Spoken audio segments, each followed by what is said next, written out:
It's long been said that hypocrisy is the tribute that vice pays to virtue. I have to admit I'm enjoying listening to my Democrat colleagues suddenly discover the virtues of the rule of law after 4 years where they brazenly supported the most lawless Department of Justice and the most politically weaponized Department of Justice our nation has ever seen. We just heard the senator from Rhode Island talk about the imperative of protecting judges.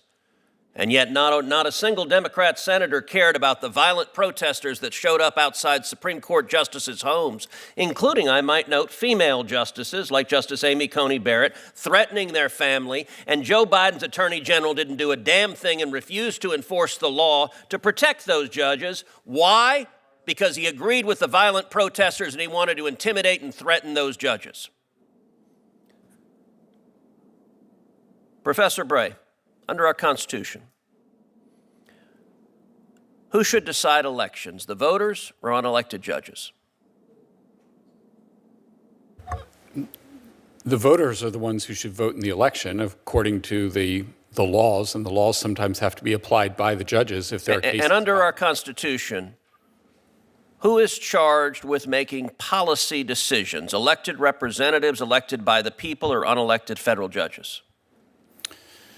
I think the question of policy, Senator, is a little broader than the particular case. So the laws should be enacted by Congress. That's where the fountain of law. Policy decisions are the elected branches. Right. Law is the province of the court. Policy is the province of the elected branches. These are not complicated. Professor Bray, let me ask you this.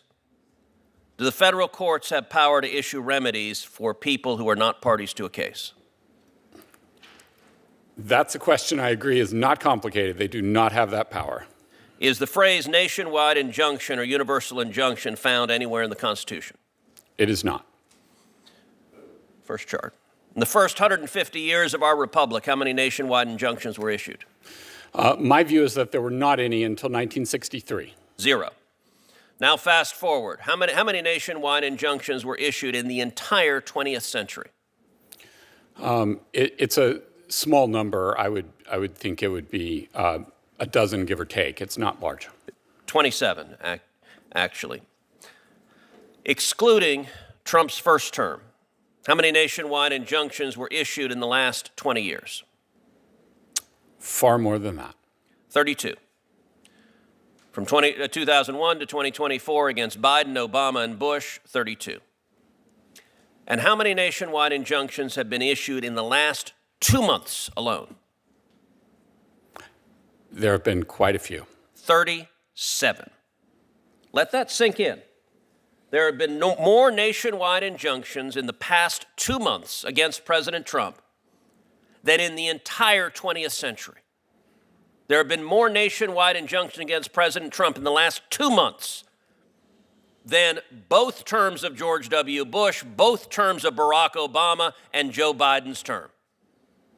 We saw during the Biden presidency lawfare, indicting President Trump 4 times, using the machinery of justice to attack him, and that was an attack on democracy, because Democrats today hate democracy.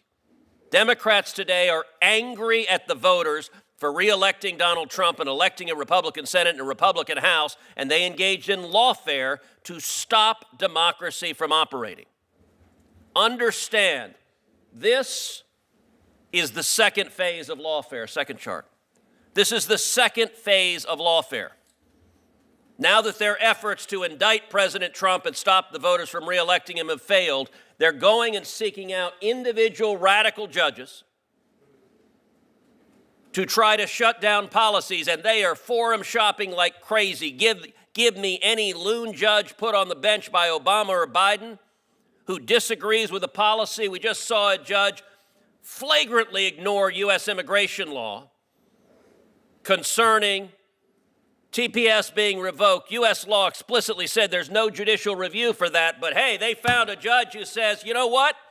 We, the Democrat Party, we are the party of illegal aliens. We are the party of murderers and rapists and gang members, and the Democrat Party exists here to fight to keep murderers and rapists and gang members in your communities. There's a reason the Democrat Party is at 26% approval nationwide.